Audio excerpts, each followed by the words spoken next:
Hey everyone, I'm Katie from the Calcasieu Parish Public Library, and I want to do a book talk today for our teens and tweens. But before we jump into that, I wanted to do something fun with you guys.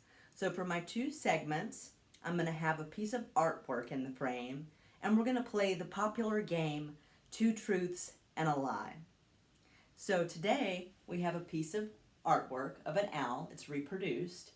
And I have 3 statements, and I challenge you to see if you can research, if you don't already know, and find out which one of these statements isn't true. Number 1, there are over 200 species of owls. Number 2, owls are closely related to songbirds and parrots. Number 3, a group of owls sing together is called a parliament. Which one is the lie? Now we're going to jump into our book talk.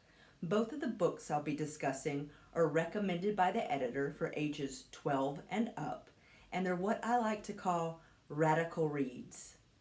So what is a radical read? Well, that's a really good question, and it can be defined a multitude of ways. But I define it with certain words that I think of when I'm reading a radical read. Number 1, gritty. So these books will have gritty situations or gritty language. They may not be the easiest book to read because of the subject matter. Dysfunctional. There'll be some level of dysfunction, whether it's in the protagonist's mind or if it's a physical situation. Something is going to be dysfunctional. Controversial. So there'll be some controversy that the protagonist must face, whether it's with herself or family. And my personal favorite, edgy. So these books will be on the cutting edge of what young adults might be talking about, or it could be atypical situations, things that can really happen, but they're not the norm. And while radical reads will have at least one of these elements to them, they may have a combination, or it might be one or the other. So the first book I have to discuss is called A Time to Dance by Padma Venkataraman. And this author, she's from India, but she is now a United States citizen.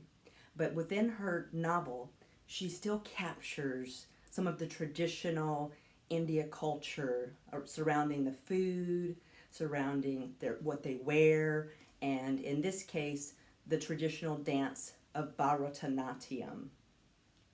So this is a novel in verse. Don't walk away now. It's a really wonderful read. It's not what you might think of when you think of poetry.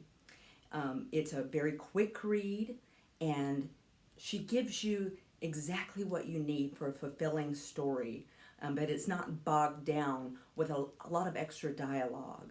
It's literally dripping with beautiful language and descriptions.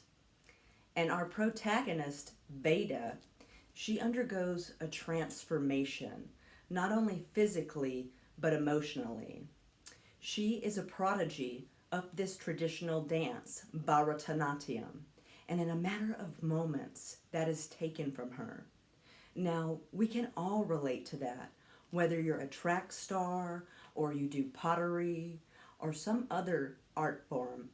Imagine in a matter of moments, you're stripped of the tools you need to perform this art or to create. That is what Veda undergoes. So it's a very powerful story. It overall has a tone of hope and perseverance, and I hope you guys will check it out. It's available in the Calcasieu Parish Library System. And the second radical read I have to share with you today is called After the Death of Ana Gonzalez by Terry Fields. And it's a book of poetry, but she does something incredible with this book. Ana is a student at a school, and she has committed suicide. a very difficult subject for many of us to discuss. And what Terry Fields does is she writes this book in the voices of the student and faculty that were at Anna's school. So each entry is a different voice. And I wanted to share one of my favorites with you. This poem is in the voice of Kathleen Hayes. My brother was 7 when they told us the bad news. It was a tumor that had bloomed in his body like a weed. 7 surgeries, and still he smiled. He had his 8th birthday party in the hospital. He said he could feel that he was almost well, and we celebrated. At 9, they said new cells had sprouted. The chemo was strong.